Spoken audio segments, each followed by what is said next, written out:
ko na sa inyo. So, di ba sabi ko nga, yung main diagonal, interchange.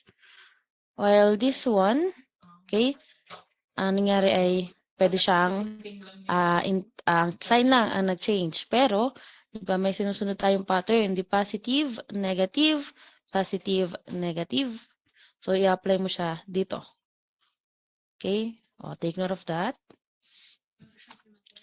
Then next is, i-discuss natin is the Cramer's rule, okay, for solving system. So this one is another method on how are we going to solve the, what?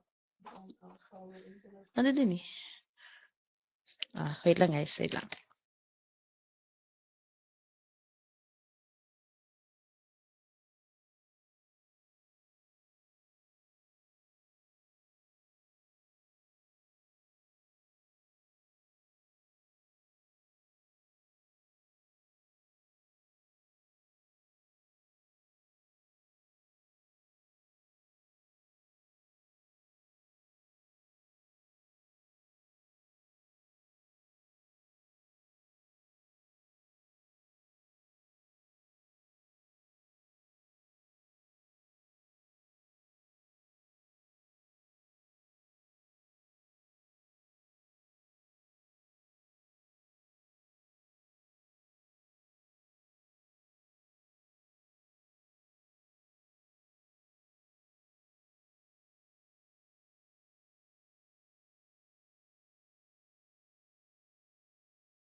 Okay, sorry for the interruption. Okay, so what is a Cramer's rule? So this one is, wait a second. And a square system of linear equation is a system of n linear equation in an unknowns wherein n element of z positive. Cramer's rule uses determinants to solve such a system. So take note, pag Cramer's rule, gagamit tayo ng determinants. Okay? For now, we assume that we have the unknowns are x, y, etc. and then they make up x, the vector of unknown. So okay. So ito ang formula to solve the unknown. So if the unknown is x, so you need to get the determinant of x over the determinant. So for y, you need to get the determinant of y, okay, over the determinant. Then z is the determinant of z over the determinant. Okay? Kung ang determinant mo daw ay 0, so it is not a unique solution. We know naman kapag ang denominator mo ay 0, that is undefined. So, paano ba ito? I keep, so let's say we have this.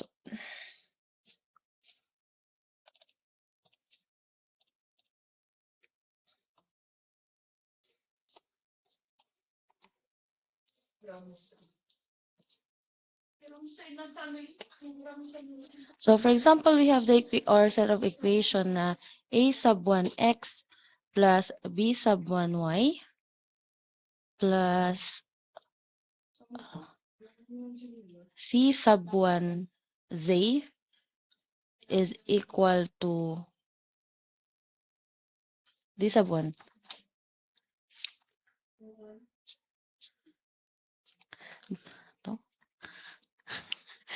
A sub 2x plus b sub 2y c sub 2z is equal to d sub 2. So, a sub 3x plus c sub 2y plus c sub 2z is equal to d sub 3. So, this is your set of equation.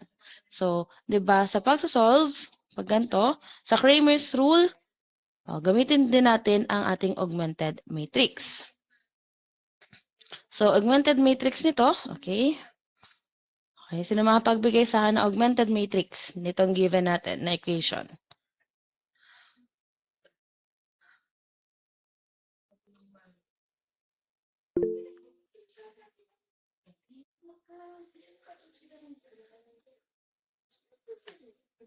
Okay, Miss Mendoza? Ma'am, 1, 1, 1 po. Ang constant mo ngayon dito is yung mga A sub 1, B sub 1, and C sub 1. Okay. Sige po. A sub Okay.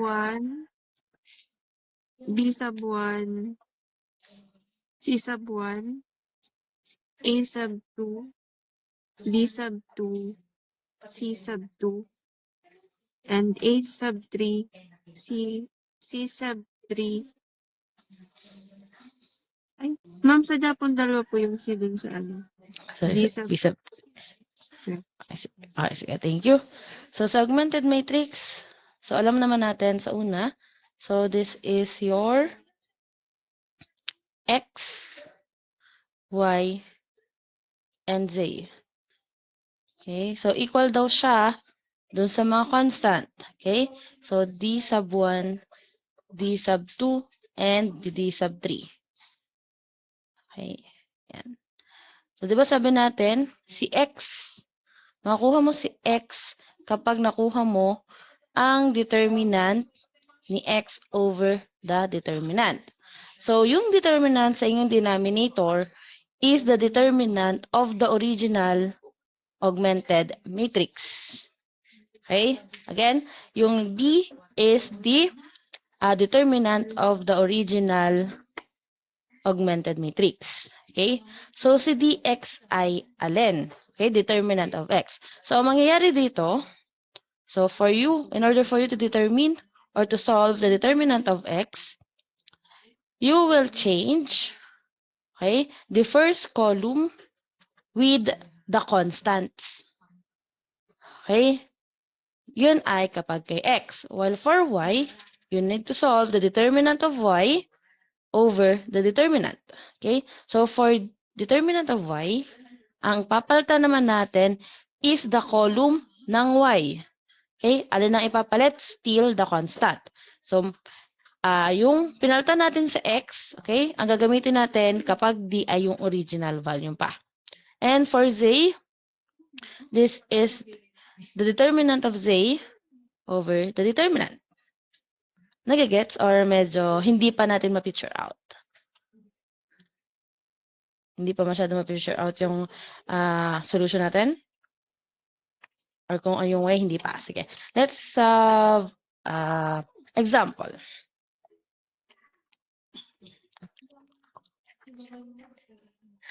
So let's say we have this set of equation. 2x minus y plus 3z equals 5.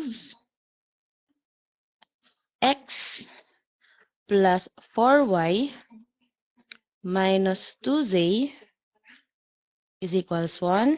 And 5z plus 3x plus y is equal to 2.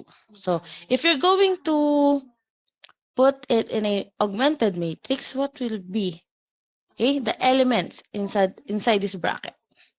Or what are our coefficient matrix?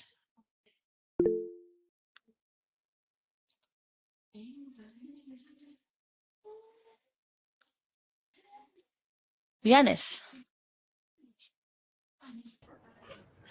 2, -1, 3, tapos po 1, 4.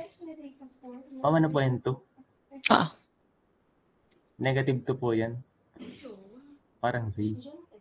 Ano po? 5, 3, 1. okay, sige. Thank you. So, tanong ko, ito ba talaga ang augmented matrix? Ito din ba ang augmented matrix ng iba? Okay, may nagsasabing hindi. Okay, bakit hindi? Bakit? Ano? Ano yan? Ano bawal? May bawal? Wala. Okay, sige. Okay, nag-thumbs down si si Carmona. Okay, bakit siya hindi ang augmented matrix nito? Dahil po dun sa last row po ay hindi po siya nakapatas po ng by XYZ po. Nauna po yung Z. Okay, very good. So, kailangan muna natin siyang i-arrange. So, hindi ito yung augmented matrix. So, we have 2x minus y plus 3z is equals 5. X plus 4y minus 2z equals 1. Then, magiging i-arrange lang natin. Itapat ang x sa x. So, 3x plus y plus 5z. Okay? Equals 2. So, you have to check if magkakapantay ba talaga yung constants or yung coefficients. Wala. Okay? So, dapat ang katapat ni x, yung katapat ni y, yung y, and katapat ni z ay z. So, ang tamang augmented matrix nito, 2, -1, 3, 1, 4, -2, 3, 1, and 5. Okay? So, ilagay natin siya sa ganitong pattern. So, ibig sabihin, sa first row, ang makukuha mong sagot dyan ay x, y, and z. Sa column na to. So, equal siya. So, ilalagay nyo dito sa dulo yung mga constant natin. So, 5, 1, and 2. Nakikita pa ba yung dulo? Nakikita nyo pa ba? Or putol na? Okay, so nakikita pa naman. Okay. So, since itong determinant is, yung determinant sa denominator ay magagaling sa original, so isolve muna natin yung determinant ng 3 by 3 matrix na to. Okay, kung natatandaan pa natin. Okay, ang gagamitin natin para ma-solve ang determinant nito is the basket method. So, 2, -1, 3, 1, 4, -2, 3, 1, 5. Okay. So, sa basket method, ano nga idinadagdag natin? Anong ating idadagdag?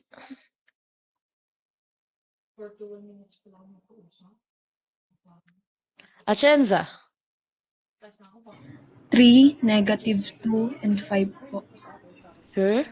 3, -2, and 5? Sure na ba? Basket method.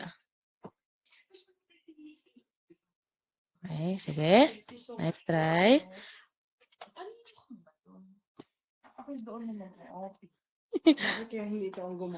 Bathan? Yung first two column. Okay, thank you. So, 2, 1, 3. Okay, negative 1, 4, and 1. So, ito. So, again, sa basket method, okay, main diagonal. Okay, sunod-sunod natin. Okay, and the other one is yung pataas na diagonal. Okay, so using this one, what is the determinant? Ano ang determinant natin? Sabihin natin siya yung matrix A. Anong determinant na makukuha nyo? Okay, try to compute.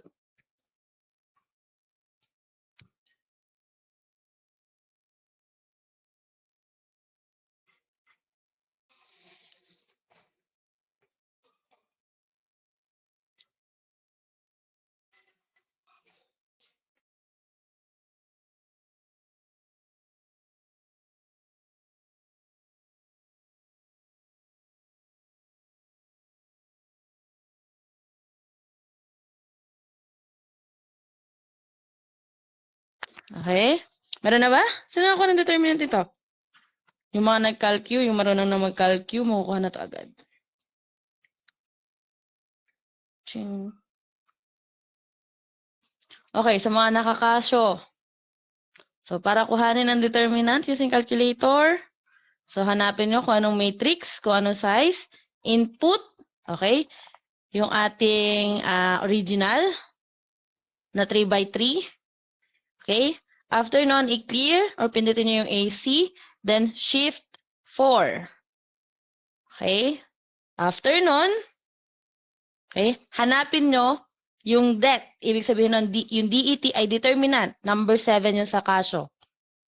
Okay? So, after nun, may lalabas dyan DET, open parentheses. Anong sunod? Shift mode, hanapin kung aling matrix ang ginamit nyo. Kung sabihin natin ang ginamit nyo ay yung number 3, matrix A. So, ilagay nyo lang yung, or click nyo lang yung 3, then equal sign. Makukuha nyo na po ang determinant. Nahabol nyo sa calcu?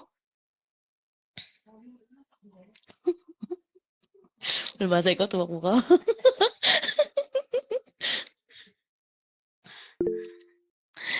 Yan na, Raysan. Okay, let's see. Okay, Madela. Ma'am, 22 po. Okay, very good. So, 22. So, yung iba nakuha din ng 22? Ma'am, pwede pong paulit po ulit ng sakasyo po na ano. Sa kasyo. So, shift mode ata para makita nyo yung sa part ng matrix. Hanapin nyo yung word na matrix. Tama ba? Shift mode, may matrix kayo makikita? Tama ba? Okay, so hanapin nyo. Okay, pili kayo. Kung ano ang gagamitin nyo. Sabihin natin yung matrix A. Okay, check nyo din kung anong size ang nakalagay dyan. Kung 3 by 3 ba yan. Hanapin ang 3 by 3. Okay, tandaan nyo kung alin ang pinili nyo ha. Kung anong number yon. Then after that, you input, okay, all the elements or yung nasa coefficient matrix natin. Okay, sige. Ang iba tayo nag-i-input pa. Okay na ba? Next na ba? O hindi pa? Hindi ko lang kung kayo ay chinecheck nyo yung sa calcu nyo. Kung okay na, okay, after that, i-clear. Pindutin yung AC. Then, ang sunod ay shift 4. Makikita nyo dun sa 4, sa taas nun may nakalagay na matrix. Okay? O hanapin nyo yung may nakalagay na matrix sa taas. Kung shift 4 ngayon, so pindutin shift 4, may lalabas sa screen. Okay? Number 7 yung determinant, yung DET. Tama?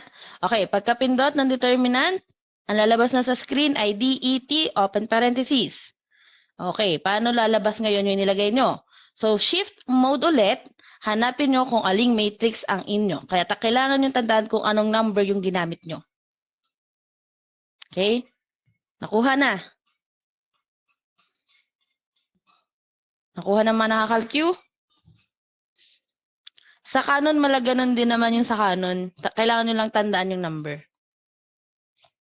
Okay na tayo. Goods na? Pwede tayo mag-proceed sa next step? Okay na? May tanong? Okay. So, okay, tatandaan natin to. Value ng ating matrix. Okay? Ito yung original. Now, we will proceed on finding the determinant of x. Di ba ang x natin is the first column? Since first column ay x, so ibig sabihin, lahat ng nasa first column na ito ay papaltan ko ng nasa constant o yung matrix under the constant. So, mangyari, ang bago nating matrix, okay, ay 5, 1, 2, negative 1, 4, 1, 3, negative 2, 5. Nakuha ng iba kung bakit naging ganito yung ating bagong matrix. Okay, now, you solve for the determinants. Okay, hanapin ang determinant. Okay, pwedeng gumamit ng calculator. Okay, sa mga nag-calculate, makukuha na agad to. Okay, pasok sa dalawang pinto. Okay, pwedeng gumamit ng basket method, ng Laplace, or gumamit ng calculator. Okay, doon sa mga nag-calculate or doon sa mga nag-compute manually, what is the determinant of x?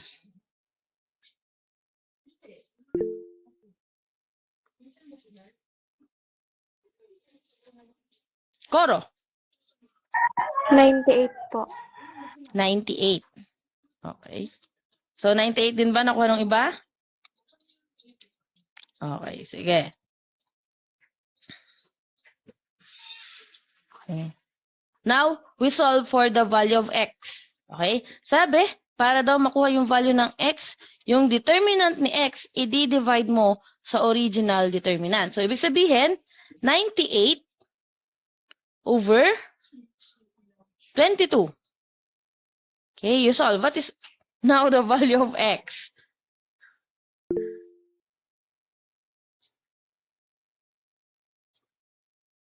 Okay, Dinglasan. Ilang decimal po?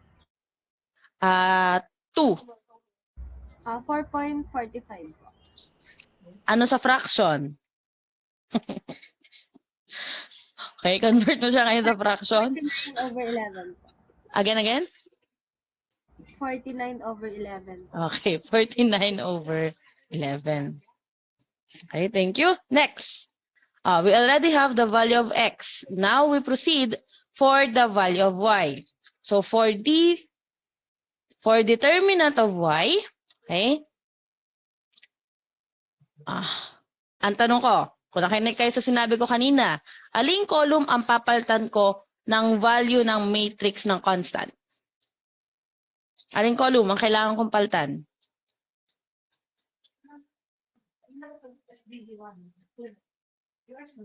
Hello?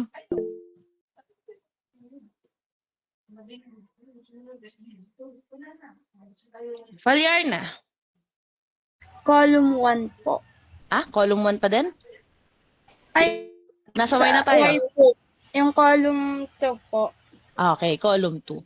So, copy lang natin yung original na column 1 and column 3.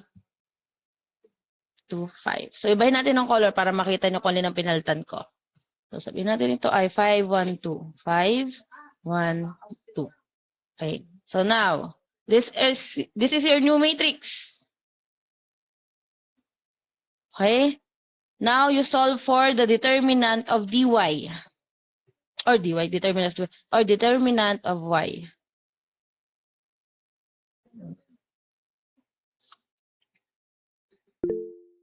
Okay, Abuyan. Nag-calcu ka ba? Negative 40 po. Tama Negative po ba? 40. Okay, tama. Next. Now we have the determinant of y. We can solve for the value of y. So this one is negative 40 over 22. Madela. Ma'am, may question lang po ako. Okay, go ahead, Rian. Di ba po ang after po nung ilalagay po yung mga value po is di ba po Ah. magsi-shift 4 po. Tapos Shift 4.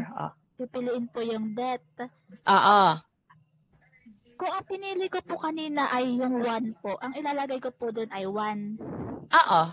Tapos po ma'am, after po doon, ano na pong pipindutin? Equal. Equal? Ma'am, math error sa akin. Eh, baka wala kang nalagay talaga dun sa 1. Baka hindi 1 Try yun. ko po ulit. Tayo nga ulit. Okay, sige. Okay. Sige. For the value of y, what is the value of y?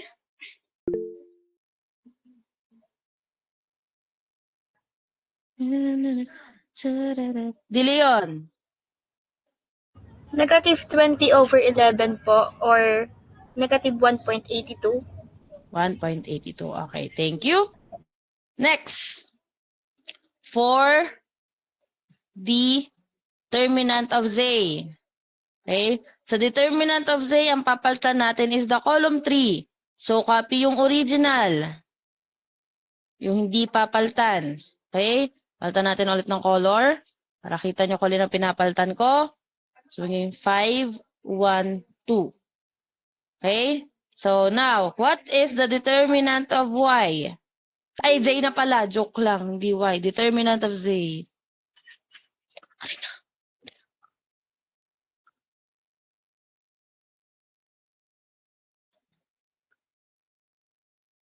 May nakapag-solve na. Determinant of z.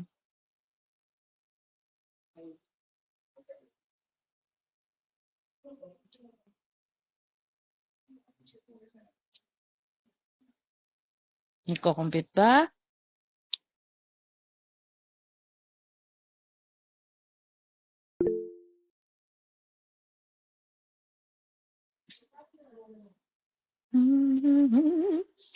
Koro. Negative 42 po. Okay, negative 42. So, for us to solve the value of z, this is negative 42 over 22. So, the value of z is what? Natin. Sino hindi pa natawag dito?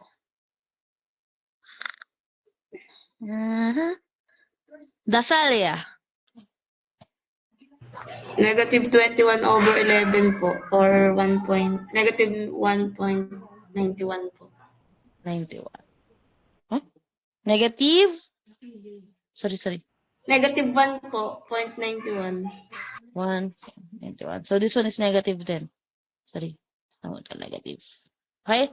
So, naintindihan kung paano mag-solve ng unknown using the Cramer's rule? Okay? So, sino may tanong?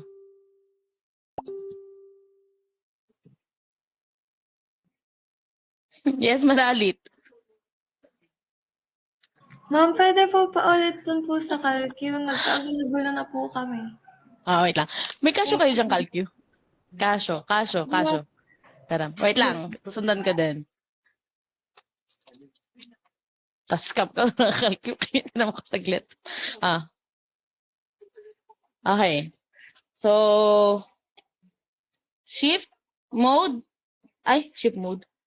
Mode ka nga. So, ayan. Mode muna. Then, hanapin nyo ang matrix. Okay? Sabihin natin, sa mat A ako. So, 1. Okay? Pili ka ngayon ng size ng matrix. Okay? Ang size ng matrix ay 3 by 3. So, ang 3 by 3 ay number 1. Okay, now, you input the matrix or the elements. So, sabihin natin yung original. 2 equals the negative 1, 3, 1, 4, negative 2, then 3, 1, 5. Diba? Puno na. Huwag nyo kakalimutan yung huling equal sign ha, para ma-input yung 5. Okay, next. Pindutin si AC. Okay, nakakahabol? Nahabol niyo ba? Okay, now. Since na-clear na natin yung screen lang naman ang clear natin doon. So, pindutin si Shift, then 4. Okay? Si determinant ay number 7. Pindutin si 7. Okay? Then, pindutin si mode. So, siya ay matrix. So, input ang 1. Ay, wait lang pala. Wait lang. Shift 4, 7. Oh, net error. So, shift.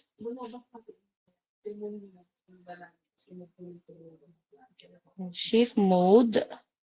So, number ano ba siya? Saan na yun? Nawala. Wait lang ha. Wait lang. Wala yung ano ko.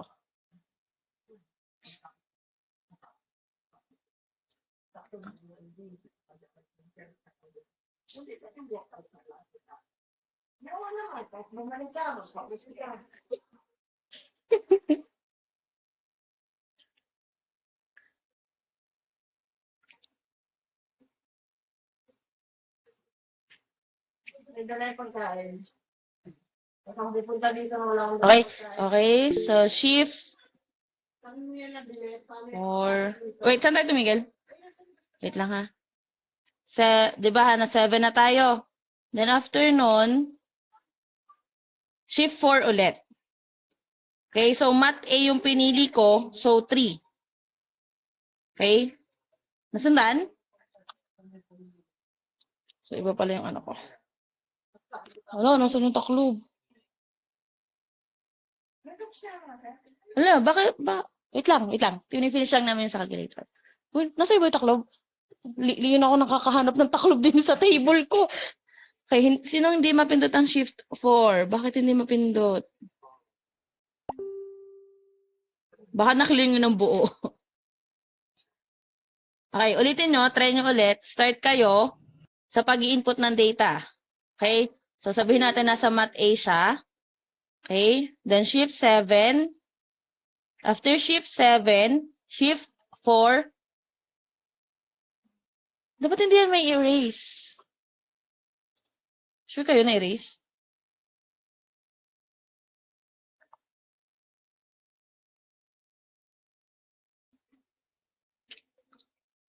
Yung iba, nakuha ba? Or na-erase pa din?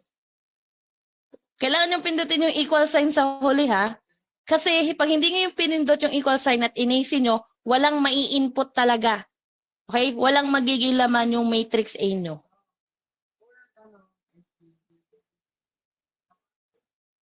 Nakuha na ng iba nakakasyo. Ang canon malaganon din eh. Wala lang akong hawak na canon ngayon. Okay? So, for now, i-end ko yung lesson natin kay Kramer's Rule. Kasi, inaayos ko lang ang syllabus mo. I mean, medyo advanced na rin kasi tayo. Okay? So, take note, next week is a face-to-face. Okay? So, may gagawin tayo sa face-to-face natin. Okay? So, magdala kayo, okay, ng long bond paper. Madala. Ma'am, hindi lang po kasi ako nag-pay attention kanina po gawang sa calculator. Pero yung sa solution po na naging 11 po yung denominator is parang i-divide lang po ba sa 2? Oo. Sige po, thank you. Oo, kasi lowest term yun. Ilo-lowest term po. Sige po, thank you po.